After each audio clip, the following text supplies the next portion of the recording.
ஜனாதிபதி திரௌபதி முர்முவை திரிணாமுல் காங்கிரஸ் அவமதித்துள்ளது. இது மனதை புண்படுத்தியது, வருத்தம் அளிக்கிறது என டெல்லி மெட்ரோ வழித்தடத்தை தொடங்கி வைத்த பிறகு பிரதமர் மோடி பேசினார். ஜனாதிபதிக்கு ஏற்படும் எந்த ஒரு அவமரியாதையும் ஏற்றுக்கொள்ள முடியாது என அதிமுக பொதுச் செயலாளர் எடப்பாடி பழனிசாமி தெரிவித்தார். தமது மாநிலத்திற்கு வருகை தரும் ஜனாதிபதியை நேரில் சென்று வரவேற்க வேண்டும் என்ற அடிப்படை அரசு பொறுப்பை கூட அறியாத மம்தா பானர்ஜிக்கு மாநிலத்தின் முதல்வராக நீடிக்க என்ன தகுதி இருக்கிறது என நயினார் நாகேந்திரன் கேள்வி எழுப்பியுள்ளார். அற்ப அரசியல் காரணங்களுக்காக மம்தா பானர்ஜி ஜனாதிபதியை அவமதிப்பதை மன்னிக்க முடியாது என அன்புமணி தெரிவித்துள்ளார். இதற்காக ஜனாதிபதியிடமும் சந்தாலி பழங்குடியினரிடமும் அவர் மன்னிப்பு கேட்க வேண்டும் என்றார். ஜனாதிபதியின் மேற்கு வங்க பயணத்தின் போது விதிமுறைகள் மீறப்பட்டதாக எழுந்த குற்றச்சாட்டில் விரிவான அறிக்கையை அளிக்க மேற்கு வங்க தலைமை செயலாளருக்கு மத்திய அரசு உத்தரவிட்டுள்ளது. டெல்லியில் 18,300 கோடி ரூபாய் மதிப்பிலான மெட்ரோ திட்டங்களுக்கு பிரதமர் மோடி அடிக்கல் நாட்டினார். அவர் டெல்லி மெட்ரோவின் 2 புதிய வழித்தடங்களை திறந்து வைத்தார். அரசியல், நிர்வாகம், அறிவியல், விளையாட்டு அல்லது சமூக சேவை என எதுவாக இருந்தாலும் இந்தியாவின் பெண் சக்தி ஒவ்வொரு துறையிலும் புதிய ஆற்றலுடன் முன்னேறி வருகிறது என பிரதமர் மோடி சொன்னார். உலக மகளிர் தினத்தையொட்டி திமுக மகளிர் அணி மற்றும் அரசு பெண் சட்ட அலுவலர்கள் முதல்வர் ஸ்டாலினை நேரில் சந்தித்து வாழ்த்து பெற்றுக் கொண்டனர். சேலத்தில் அதிமுக சார்பில் மகளிர் தினம் கொண்டாட்டம் நடைபெற்றது. இதில் பங்கேற்ற அக்கட்சியின் பொதுச் செயலாளர் பழனிசாமி மகளிர் அணி நிர்வாகிகளுக்கு வாழ்த்து தெரிவித்ததுடன் அவர்களுடன் கேக் வெட்டி கொண்டாடினார். ஒவ்வொரு கட்சித் தலைவர்களும் அவரவர் விருப்பப்படி தேர்தல் அறிக்கையை வெளியிடுவதாக அதிமுக பொதுச் செயலாளர் எடப்பாடி பழனிசாமி தெரிவித்துள்ளார். இலவசங்களை அறிவிக்கக்கூடாது என்று கூறிய விஜய் தற்போது இலவசங்களை அறிவித்திருக்கிறார். புதிதாக அரசியலுக்கு வந்து முதல் தேர்தலை சந்திக்கும் அவர் இதுவரைக்கும் எதையும் செயல்படுத்தி நிரூபிக்கவில்லை என எல் முருகன் விமர்சித்துள்ளார். புலியை பார்த்து பூனை கோடு போட்டுக் கொண்ட கதையாக விஜயின் தேர்தல் வாக்குறுதி உள்ளதாக விசிக தலைவர் திருமாவளவன் கூறினார். விஜய் அறிவிப்பு திமுக கூட்டணியை பாதிக்காது என்றார். திமுக தில்லுமுல்லு செய்து மீண்டும் ஆட்சி அமைக்க பார்க்கின்றனர். அதற்காக தாவேக தலைவர் விஜயின் இமேஜை குறைக்க திட்டமிட்டு பொய்யான தகவல்களை பரப்பி விடுகிறார்கள் என முன்னாள் அமைச்சர் செல்லூர் ராஜு கூறினார். தமிழகத்தில் அரங்கேறும் குற்ற சம்பவங்களை தடுக்க திறனற்ற திமுக அரசு ஒவ்வொரு கொலை சம்பவத்திற்கும் புது புது காரணங்களை அடுக்குவதை வன்மையாக கண்டிக்கிறேன் என ஆகாஷ் சித்திரவதை கொலை தொடர்பாக டிடிவி தினகரன் கூறியுள்ளார். திமுக ஆட்சியில் இதுவரை 27 லாக்அப் மரணங்கள் நடந்துள்ளன. இந்த ஆட்சியில் மனித உயிர்களுக்கும் உரிமைகளுக்கும் மரியாதை இல்லை. ஆகாஷின் சித்திரவதை கொலைக்கு காரணமான போலீசார் தண்டிக்கப்பட வேண்டும் என அன்புமணி கூறியுள்ளார்.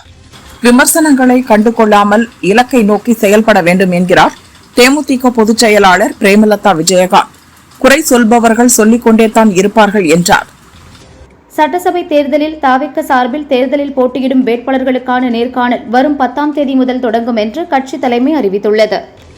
ஓபிஎஸ் துரோகத்தை தொண்டர்கள் ஒருபோதும் மன்னிக்க மாட்டார்கள். அதிமுகவை பற்றி பேசுவதற்கும் ஜெயலலிதாவை ஸ்டாலினுடன் ஒப்பிட்டு பேசுவதற்கும் அவருக்கு உரிமை இல்லை என அதிமுக துணைத் தலைவர் உதயகுமார் கூறியுள்ளார். சென்னை சத்தியமூர்த்தி பவனில் காங்கிரஸ் மேலிட பொறுப்பாளர் கிரீஷ் சோடங்கர் திடீரென மயக்கமடைந்ததால் பரபரப்பு ஏற்பட்டுள்ளது. பீகார் முதல்வர் நிதிஷ்குமார் மகன் நிஷாந்த் குமார் ஐக்கிய ஜனதா தளத்தில் இணைந்து கொண்டார். நிதிஷ் விலகலுக்கு பின்னர் நிஷாந்த் குமாருக்கு துணை முதல்வர் பதவி கொடுக்கப்படலாம் என்று தெரிகிறது. பீகார் முதல்வர் நிதிஷ்குமாரின் தனது மகன் நிஷாந்த் குமார் ஜேடியு கட்சியில் இணைந்ததை அடுத்து அவரை நேரில் கட்டி அணைத்து நிதிஷ்குமார் தனது வாழ்த்துக்களை தெரிவித்தார். ஈரான் இஸ்ரேல் மோதல்களுக்கு இடையே மார்ச் 1 முதல் மார்ச் 7 வரையிலான காலகட்டத்தில் பல்வேறு விமானங்கள் மூலம் மொத்தம் 52,000 இந்தியர்கள் பாதுகாப்பாக இந்தியா திரும்பியுள்ளனர். கமேனியின் இழப்புக்கு பதிலடி தரும் வகையில் உரிய விலையை கொடுக்க நேரிடும் என அமெரிக்க அதிபர் டிரம்புக்கு ஈரான் உயர் பாதுகாப்பு அதிகாரி அலி லார்ஜினி மிரட்டல் விடுத்துள்ளார். ஈரானின் தொடக்கப்பள்ளி மீதான ஏவுகணை தாக்குதலில் 165 சிறுமிகள் கொல்லப்பட்ட சம்பவத்திற்கும் அமெரிக்காவிற்கும் எந்த சம்பந்தமும் இல்லை என அதிபர் டிரம்ப் தெரிவித்துள்ளார். ஈரான் புதிய ஆட்சியாளர் தேர்வு செய்யப்பட்டு விட்டதாக தகவல் வெளியாகியுள்ள நிலையில் புதிய ஆட்சியாளர் மற்றும் அவரை தேர்வு செய்த அனைவரையும் நாங்கள் விட்டு வைக்க மாட்டோம் என இஸ்ரேல் மிரட்டல் விடுத்துள்ளது. மேற்காசிய போர் பதற்றமான சூழலில் இந்தியாவுடன் கைகோர்க்க சீனா விருப்பம் தெரிவித்துள்ளது. இந்தியாவும் சீனாவும் ஒருங்கிணைந்து செயல்பட்டால் தெற்கு உலகிற்கு நலன் என்று சீன அரசு தெரிவித்துள்ளது. அமெரிக்க ஆதரவு நாடுகள் மீதான ஈரான் தாக்குதலுக்கு வளைகுடா நாடுகளின் கூட்டமைப்பு கண்டனம் தெரிவித்துள்ளது. குவைத், பஹ்ரைன் உள்ளிட்ட நாடுகளின் பாதுகாப்பை கேள்விக்குறியாக்கும் தாக்குதலை ஏற்க முடியாது எனவும் தெரிவித்துள்ளது. அமெரிக்கா மற்றும் இஸ்ரேல் படைகளின் தொடர் தாக்குதலால் ஈரானில் சண்டை தொடங்கியது முதல் இதுவரை பலியானோர் எண்ணிக்கை 1300 கடந்தது.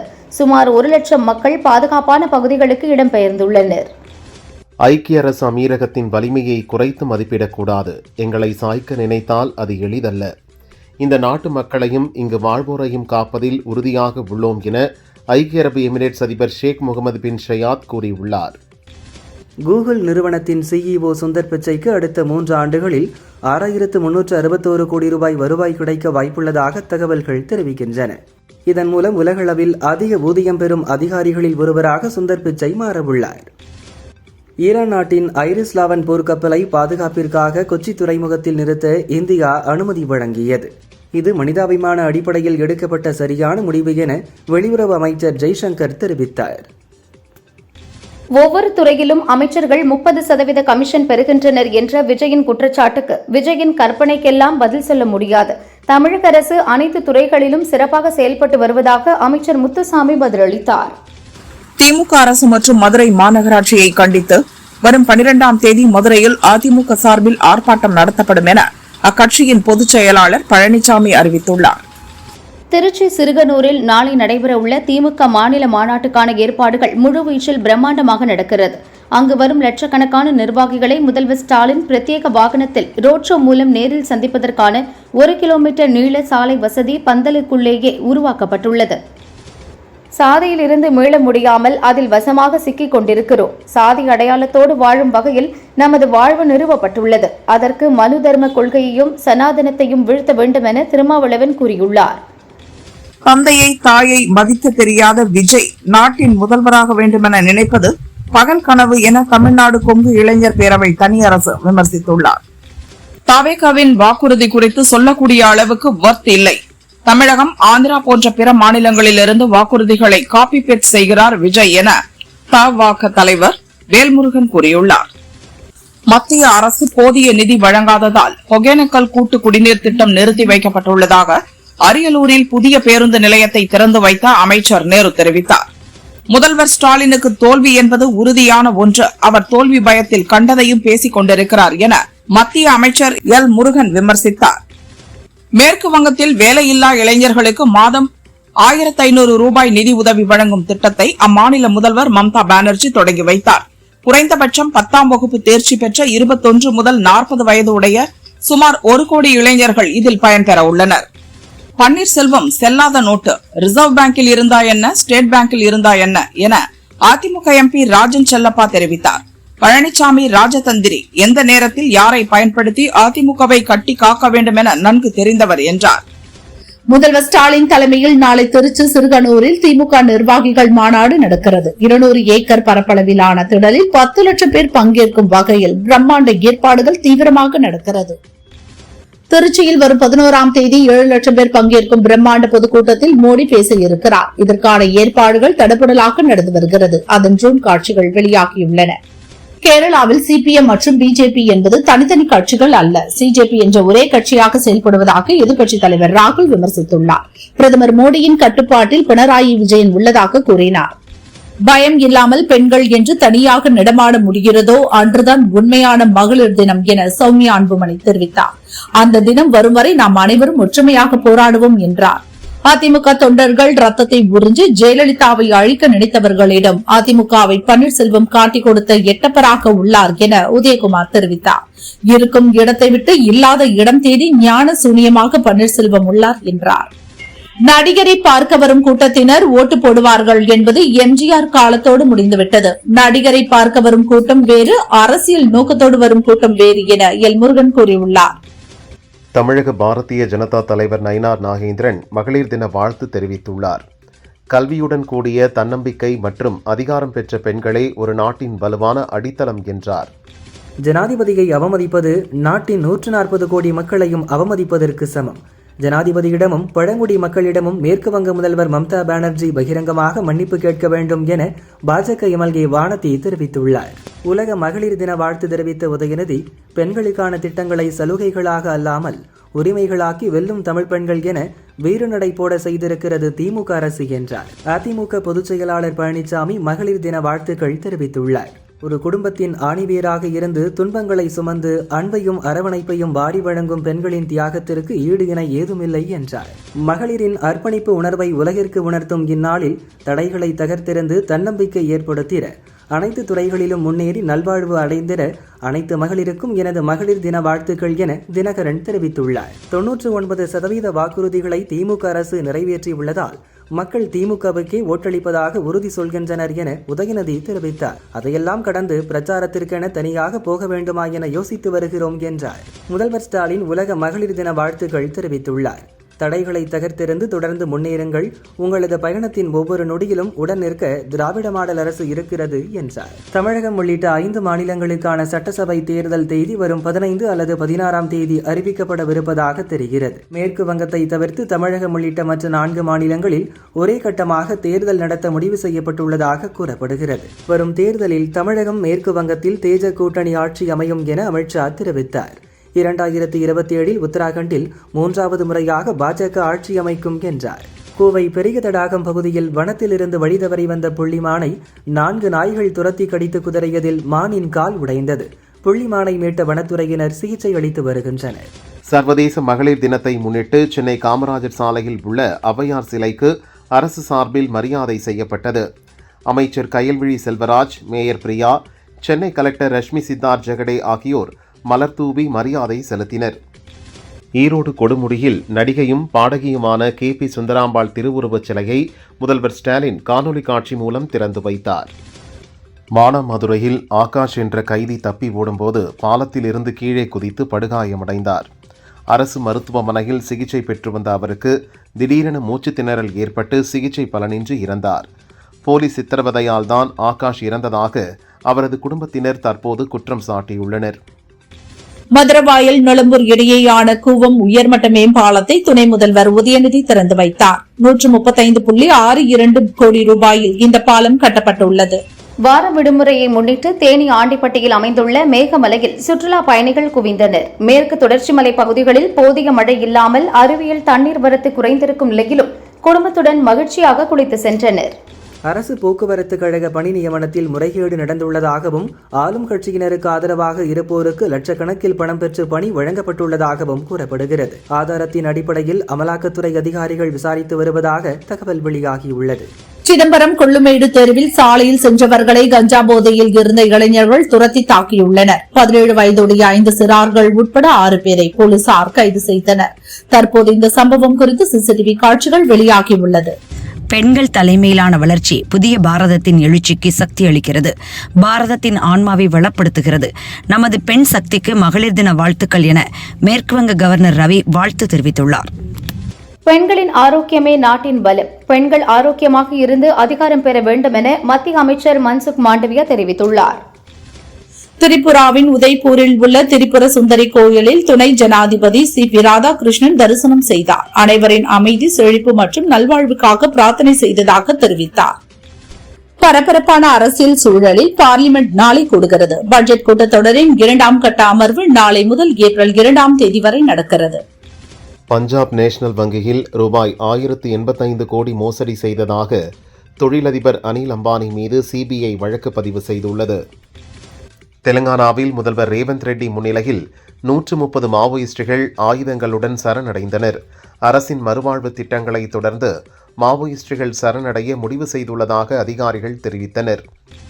ஒவ்வொரு துறைகளிலும் பெண்கள் உறுதியுடனும் கற்பனை திறனுடனும் ஒப்பிட முடியாத உறுதியுடன் இந்தியாவை வடிவமைத்து வருகின்றனர். அவர்களுக்கு என் மகளிர் தின வாழ்த்துக்கள் என பிரதமர் மோடி தெரிவித்துள்ளார். மகளிர் தினத்தை முன்னிட்டு மாமல்லபுரத்தை பொதுமக்கள் இன்று இலவசமாக பார்வையிடலாம் என தொல்லியல் துறை அறிவித்துள்ளது. கடற்கரை சின்னம், 5 ரதம், வெண்ணெய் உருண்டை பாறை உள்ளிட்டவற்றை இலவசமாக பார்க்கலாம். காரைக்கால் மாவட்டம் திருநள்ளாறு ஸ்ரீ தர்பாரணேஸ்வரர் சாமி தேவஸ்தானம் ஸ்ரீ சனீஸ்வர பகவான் கோயிலில் நடிகர் சிவகார்த்திகேயன் சாமி தரிசனம் செய்தார். பெண்களுக்கு மகளிர் தின வாழ்த்துக்கள் தெரிவித்தார். திருவாரூர் மன்னார்குடி ராஜகோபால சுவாமி கோயிலில் 18 நாள்கள் நடைபெறும் பங்குனி திருவிழா துவஜாரோகணம் எனும் கொடியேற்றத்துடன் இன்று கோலாகலமாக தொடங்கியது. திருச்சி தென்னூர் பெரியநாச்சியம்மன் சமேத ஸ்ரீ வீரிய பெருமாள் கோயில் கும்பாபிஷேகம் விமரிசையாக நடந்தது. ஆயிரக்கணக்கான பக்தர்கள் கலந்து கொண்டு சுவாமி தரிசனம் செய்தனர். திண்டுக்கல் மாவட்டம் நத்தம் மாரியம்மன் கோயில் மாசி விழாவை முன்னிட்டு 1000க்கும் மேற்பட்ட பக்தர்கள் பால்குடம் எடுத்து ஊர்வலமாக வந்தனர். காஞ்சிபுரம் உனக்காந்தன் தளி கோயிலின் கும்பாபிஷேகம் இன்று வெகு விமரிசையாக நடைபெற்றது. பக்தர்கள் திரளாக பங்கேற்று தரிசனம் செய்தனர். காஞ்சிபுரம் நகரீஸ்வரர் கோயில் கும்பாபிஷேகம் வெகு விமரிசையாக நடைபெற்றது. ஓம் நமச்சிவாய ஓம் நமச்சிவாய என பக்தர்கள் பக்தி கோஷம் முழங்க கோபுர கலசத்தின் மீது புனித நீர் ஊற்றப்பட்டது. அமெரிக்காவுக்கு ஆதரவாக விமானம் தாங்கும் போர்க்கப்பலை அனுப்ப பிரிட்டன் பிரதமர் கீர் ஸ்டாமர் முடிவெடுத்த நிலையில் போரில் நாங்கள் ஏற்கனவே வெற்றி பெற்றுவிட்டோம், உங்கள் ஆதரவு தேவையில்லை என ஸ்டாமரை ட்ரம்ப் கடுமையாக சாடியுள்ளார். இஸ்ரேலும் ஈரானும் மீண்டும் உண்மையான நண்பர்களாக மாறும், இதற்கான தருணம் நெருங்கி வருகிறது என இஸ்ரேல் பிரதமர் நெதன்யாகு தெரிவித்தார். ஈரானுடன் முழு பலத்துடன் போரை தொடருவோம் என்றார். அமெரிக்கா இஸ்ரேலுக்கு எதிராக அடுத்த 6 மாதங்களுக்கு தொடர்ந்து தீவிரமாக போர் புரியும் வலிமை தங்களுக்கு இருப்பதாக ஈரான் ராணுவம் தெரிவித்துள்ளது. இதுவரை பழைய ஏவுகணைகளை ஏவியதாகவும் இனி அதிநவீன ஏவுகணைகளை ஏவப்போவதாகவும் மிரட்டியுள்ளது. உத்தராகண்ட் கவர்னர் குர்மீத் சிங் சென்ற ஹெலிகாப்டரில் திடீரென தொழில்நுட்ப கோளாறு ஏற்பட்டது. இதனால் முன்னெச்சரிக்கை நடவடிக்கையாக ஸ்ரீநகரில் உள்ள ஹெலிபேடில் அவசர தரையிறக்கம் செய்யப்பட்டது. இன்று நடைபெறும் T20 உலகக்கோப்பை கிரிக்கெட் தொடரின் இறுதிப் போட்டியில் இந்தியா நியூசிலாந்து அணிகள் மோதுகின்றன. இரவு 7 மணிக்கு போட்டி துவங்குகிறது. உலக மகளிர் தினத்தை முன்னிட்டு இந்திய கிரிக்கெட் வீரர் விராட் கோலி பெண்களுக்கு எதிரான குடும்ப வன்முறை குறித்த விழிப்புணர்வு வீடியோ ஒன்றை வெளியிட்டுள்ளார். அதில் குடும்ப வன்முறை குறித்த வாசகங்கள் இடம்பெற்றுள்ளன. T20 உலகக்கோப்பை கிரிக்கெட் இறுதிப் போட்டியில் இந்தியாவும் நியூசிலாந்து அணியும் இன்று மோத உள்ளது. இதற்காக உத்தரப்பிரதேச மாநிலம் வாரணாசியில் இந்திய கிரிக்கெட் அணி வெற்றி பெற ரசிகர்கள் சிறப்பு பிரார்த்தனை செய்தனர். இன்று அகமதாபாத் ஸ்டேடியத்தில் நடைபெறும் T20 உலகக்கோப்பை கிரிக்கெட் இறுதிப் போட்டியில் பனி முக்கிய பங்கு வகிக்கும். இதனால் டாஸ் முக்கியத்துவம் பெறும் என இந்திய அணி கேப்டன் சூரியகுமார் யாதவ் தெரிவித்தார். 2வது இன்னிங்ஸில் பனி பெய்யக்கூடும் என்பதால் 2வது பேட்டிங் செய்தால் கூடுதலான நன்மை கிடைக்கும் என்றார். நடிகர் பவன் கல்யாண் நடித்த உஸ்தாத் பகத்சிங் படம் மார்ச் 19 ரிலீஸ் ஆகிறது. இப்படத்தில் நடிக்க சில ஆண்டுகளுக்கு முன்பே 5 கோடி அட்வான்ஸுடன் ஒப்பந்தமானார் பவன் கல்யாண். ஆனால் அரசியல் பயணம் உள்ளிட்ட காரணங்களால் படப்பிடிப்பு பலமுறை தள்ளி போனது. தன்னால் ஏற்பட்ட இழப்பு காரணமாக தனது சம்பளத்தை பவன் கல்யாண் குறிப்பிட்ட அளவு விட்டுக் கொடுத்துள்ளாராம். நடிகை மீனாட்சி சௌத்ரி தனது வருங்கால கணவருக்கு இருக்க வேண்டிய தகுதிகள் குறித்து பேசியுள்ளார். அவர் கூறுகையில், எனது வருங்கால கணவருக்கு 100 ஏக்கர் நிலம் இருக்க வேண்டும், சமையல் நன்றாக தெரிந்திருக்க வேண்டும், துணி துவைப்பது, துணிகளை இஸ்திரி பண்ணுவது உள்ளிட்ட அனைத்து வீட்டு வேலைகளும் தெரிந்திருக்க வேண்டும். இந்த தகுதிகள் உடைய ஒரு நபரைத்தான் திருமணம் செய்வேன் என்றார். பரத் நடிப்பில் ஸ்ரீசெந்தில் என்பவர் இயக்கிய காளிதாஸ் படம் வரவேற்பை பெற்றது. தற்போது 7 ஆண்டுகளுக்கு பிறகு இதே கூட்டணியில் இதன் 2ஆம் பாகம் உருவாகியுள்ளது. நடிகைகள் பவானி ஸ்ரீ, அபர்ணதி முக்கிய கதாபாத்திரத்தில் நடித்துள்ளனர். சாம் CS இசையமைத்துள்ளார். முதல் பாகம் போலவே புலனாய்வு த்ரில்லரில் உருவாகியுள்ள இப்படம் ஏப்ரல் 3 ரிலீஸ் ஆகிறது. பல படங்களில் குணச்சித்திர வேடங்களில் நடித்த செம்மலர் அன்னம் தற்பொழுது மயிலா எனும் படத்தை இயக்கியுள்ளார். மகளிர் தினத்தை முன்னிட்டு இன்று இப்படத்தின் டீசர் வெளியானது. படம் பற்றி பேசிய செம்மலர் அன்னம், நம்மை சுற்றியுள்ள பெண்களின் வாழ்க்கை மற்றும் அவர்களின் உணர்வுகளால் உருவானது மயிலா. பல பெண்கள் பெரும் பொறுப்புகளை சுமந்தாலும் அதற்கான அங்கீகாரம் அரிதாகவே கிடைக்கிறது என்றார். உரியடி படத்தின் மூலம் இயக்குநர் நடிகராக அறிமுகமானார் விஜயகுமார். இவர் தற்போது சத்யசிவா இயக்கத்தில் அறிவு எனும் படத்தில் நடித்து வருகிறார். டி இமான் இசையமைத்துள்ளார். பெண் உரிமைகளை மையமாக கொண்ட வலுவான சமூக கருத்துடன் உருவாகியுள்ள இப்படத்தின் ஃபர்ஸ்ட் லுக் போஸ்டர் இன்று வெளியானது. ஜான் பால்ராஜ் இயக்கத்தில் ஃப்ரெண்ட்ஷிப் படம் மூலம் தமிழ் சினிமாவில் அறிமுகமானார் முன்னாள் கிரிக்கெட் வீரர் ஹர்பஜன் சிங். தற்போது மீண்டும் ஜான் பால்ராஜ் இயக்கத்தில் புதிய படத்தில் நாயகனாக நடித்துள்ளார். ஒரு இரவில் நடிக்கக்கூடிய டார்க் காமெடி த்ரில்லர் ஜானரில் உருவாகும் இப்படத்தின் தலைப்பு உள்ளிட்ட அறிவிப்புகள் விரைவில் வெளியாக உள்ளது.